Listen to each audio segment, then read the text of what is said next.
கயல் செக்கு கடலை எண்ணெய் தமிழக குடும்பங்களின் நம்பிக்கை. பாரம்பரிய சுவை தூய்மையின் அடையாளம். ஒவ்வொரு சமையல் ஒரு அன்பின் பகிர்வு. பாரம்பரிய முறையில் தயாரிக்கப்பட்ட கயல் செக்கு கடலை எண்ணெய் ஆரோக்கியம் மற்றும் சுவை நிறைந்தது. சொக்கநாதரை பற்றி நிறைய விஷயங்களை நம்ம பேசலாம் அப்படின்னு பாக்குறேன். 17-14 உலகங்களையும் வெற்றி கொன்றவள் மீனாட்சி அப்படிங்கிறத பார்த்தோம். ஆனா அந்த மீனாட்சியே மயங்கி நின்றவள் அது சொக்கநாதர்னு நீங்க சொல்லியிருந்தீங்க. இப்ப சொக்கநாதருக்கு அனுப்பிக்கக்கூடிய திருவாபரணங்கள் குறித்தும் நிறைய விஷயங்கள், நிறைய சிறப்புகளை நம்ம கேட்டிருக்கோம். அது குறித்த சிறப்புகள் என்ன? நிச்சயமாக வழக்கமா சிவபெருமான் என்ன ட்ரெஸ் போடுவாரு? அவருக்குன்னு ஒரு ட்ரெஸ் கோடு இருக்கு. என்ன ட்ரெஸ் போடுவார்? வழக்கமா என்ன போடுவார்னா புலித்தோல் ஆடை தான் அவருக்கான ஆடை. சரி, நம்மளாம் நகை போடுறோமே, அவர் என்ன கழுத்துல போட்டிருப்பாரு அப்படின்னா பாம்பு தான் கழுத்துல வச்சிருப்பாரு. சரி, வாசனை திரவியங்கள் ஏதாவது போட்டுக்கிறாரா அப்படின்னா அதுவும் சுடுகாட்டு சாம்பல் தான் எடுத்து பூசிக்கிறார். அப்ப வழக்கமா சிவபெருமான் எப்படி இருப்பார்? புலித்தோல் ஆடை அணிந்திருப்பார், கழுத்துல பாம்பு போட்டிருப்பார், சுடுகாட்டு சாம்பல் விபூதி இதுதான் பூசுவார். இன்றைக்கு அவர் மாப்பிள்ளை. அவருக்கு யார் மேக்கப் போட்டு விட்டா தெரியுமா? இந்த திருக்கல்யாணத்துல மீனாட்சி அம்மனுக்கு அலங்காரம் செய்தது கலைமகளும் திருமகளும் சரஸ்வதியும் லக்ஷ்மியும் வந்து மேக்கப் போட்டு விட்டாங்களாம். அதுக்கு கண்ணாடி பிடிச்சது திலோத்தம்மை. இன்னைக்கு நம்ம மெஹந்தி ஃபங்க்ஷன்லாம் இன்னைக்கு வைக்கிறோமே, ரொம்ப அழகா பரஞ்சோதியார் எழுதுறாரு. அவங்க 2 பேரும் யாரு? கலைமகளும் அலைமகளும் நங்கை அம்மலர் அனிச்சம் அஞ்சும் அடியில் செம்பஞ்சு தீட்டி.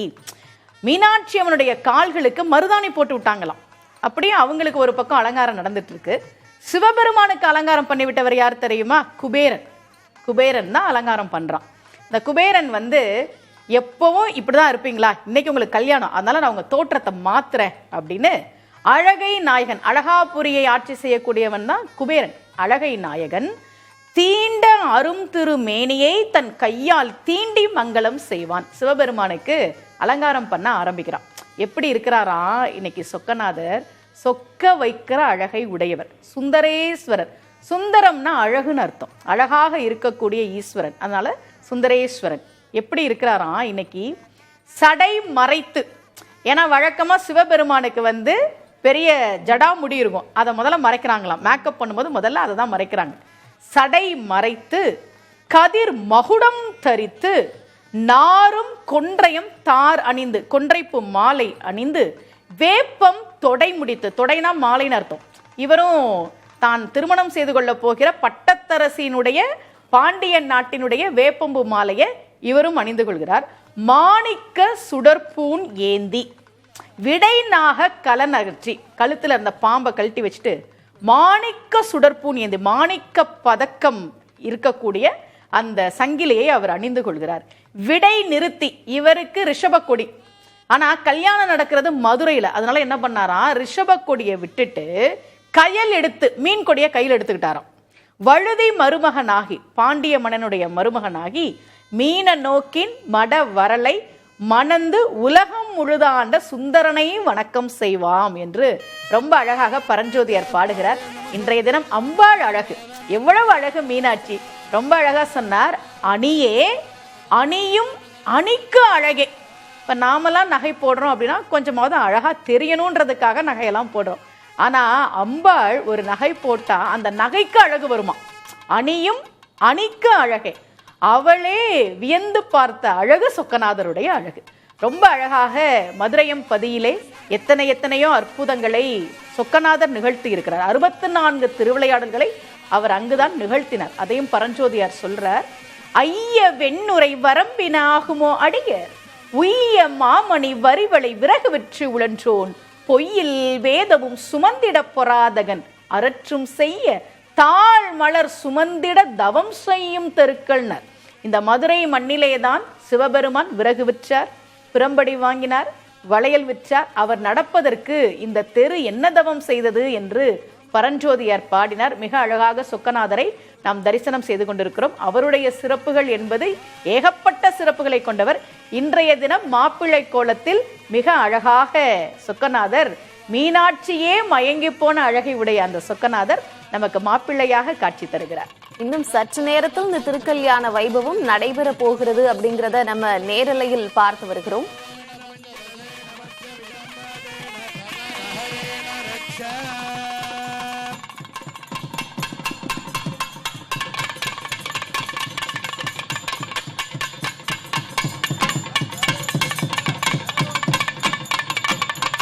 அதனைத் தொடர்ந்து மீனாட்சி அம்பிகை சுகுணா பெருமானுக்கு தாரவாத்தல் கொடுக்கல் நிகழ்ச்சியாக நடைபெறுகிறது. ஓம் கர்த்தமேன பிரஜாபூதாவதி சம்பத கர்த்தமாயமே குலே பாரம் பத்மமாலினே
மீனாட்சி சுந்தரேஸ்வரர் திருக்கல்யாணத்தில் மிக முக்கியமான நிகழ்வான தாரை வார்த்து கொடுக்கும் நிகழ்வு தற்பொழுது நடைபெற்று வருகிறது. திருமதி சுமதி ஸ்ரீ, இந்த தாரை வார்த்து கொடுக்கும் நிகழ்வு அப்படிங்கிறது மிகவும் உணர்ச்சி பூர்வமான ஒரு நிகழ்வு. அது குறித்த சிறப்பு நிச்சயமாக பொதுவாகவே திருமணத்தில் பெண் வீட்டார் சார்பாக பெண்ணினுடைய பெற்றோர் தாரை வார்த்து கொடுப்பது வழக்கம்.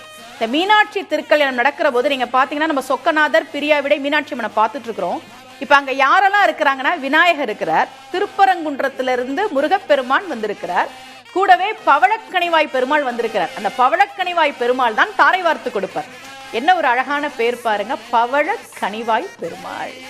ரொம்ப அழகா ஆண்டாள் பாடினாரே, கற்பூரம் நாருமோ கமலப்பூ நாருமோ, திருப்பவள செவ்வாய் தான் தித்திருக்குமோ, மறுப்பொசித்த மாதவன் தன் வாய்சுவையும் நாற்றமும் விருப்புற்று கேட்கின்றேன் சொல்லாளி வெண்சங்கே என்று ஆண்டாள் பாடினாலே அந்த பெருமாள் பவழக்கணிவாய் பெருமாள். அவர் தான் தாரை வார்த்து கொடுப்பார். நீங்க திருவிளையாடற் புராணத்தை எழுதின பரஞ்சோதியார் அப்படித்தான் பாடுகிறார். நிறைய பேர் கேட்பாங்க, கள்ளழகர் கோவிச்சுட்டு போறாரே, கல்யாணத்துக்கு நான் வர்றதுக்குள்ள நீங்க கல்யாணம் பண்ணிட்டீங்களேன்னு கோவிச்சுட்டு போறாங்களே என்பது அது ஒரு புனைவாக பின்னாளில் சேர்க்கப்பட்டது. ஆனா அந்த தாரை வார்த்து கொடுப்பது இந்த திருமணத்தின் போது யார் தாரை வார்த்து கொடுப்பாங்க அப்படின்னா பெருமாள் தான் தாரை வார்த்து கொடுக்கிறார். ரொம்ப அழகா அத பரஞ்சோதியார் பாடுறார். அத்தலை நின்ற மாயோன் ஆதி செம்கரத்து நங்கை கைத்தலம் கமலப்போது பூத்ததோர் காந்தல் ஒப்ப வைத்து அரு மனுவாய் ஓத கரக நீர் மாறி பெய்தான். பெருமாள் என்ன பண்ணாராம், இன்னைக்கு நீங்க மீனாட்சி திருக்கோயில போனா இந்த சிற்பத்தை நீங்க பார்க்க முடியும். சொக்கநாதர் மாப்பிள்ளன்ற அந்த கம்பீரத்தோட இருப்பார், முகத்துல அந்த கம்பீரம் தெரியும். மீனாட்சி வெட்கப்பட்டு கொண்டு இருப்பாள். அந்த நாணத்தையும் ரொம்ப தத்ரூபமா அந்த சிற்பத்துல பார்க்கலாம். பெருமாள் உணர்ச்சி வசப்பட்டு நெகிழ்ச்சியோட இருப்பார். என்ன பண்ணாராம், சிவபெருமானுடைய கை மேல மீனாட்சியினுடைய கையை வச்சாராம். இப்படி அது எப்படி இருந்ததுன்னா சிவந்த தாமரை பூக்குள்ள ஒரு காந்தல் மலர் இருந்த மாதிரி இருந்துச்சாம். அப்படி பெருமாள் தாரை வார்த்து கொடுத்ததாக நம்முடைய திருவிளையாடற் புராணம் மீனாட்சி திருக்கல்யாணத்தை பற்றி பேசுகிற போது சொல்கிறது. அதுதான் தாரை வார்த்து கொடுப்பது. பெண் வீட்டார் சார்பாக தாரை வார்த்து கொடுப்பார்கள். மீனாட்சியை சொக்கநாதருக்கு தாரை வார்த்து கொடுத்தவர் பெருமாள். மலையத்துவஜனுக்கும் காஞ்சன மாலைக்கும் மகளாக கிடைத்தவள் மீனாட்சி அம்மை.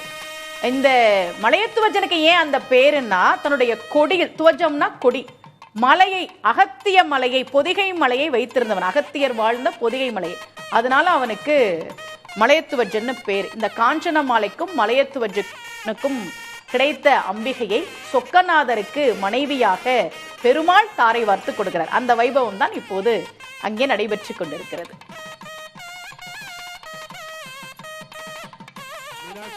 இன்னும் சில நிமிடங்களில் மீனாட்சி திருக்கல்யாணம் மங்கள நான் பூட்டக்கூடிய அந்த நிகழ்வு நடைபெற இருக்கிறது. அந்த காட்சிகளை நேரடியாக பார்க்கிறோம். பட்டு வஸ்திரமான சமர்ப்பிக்கப்படுகிறது மற்றும் 108 கட்டளைகளிலிருந்து பட்டு வஸ்திரமான சமர்ப்பணம் செய்யப்படுகிறது.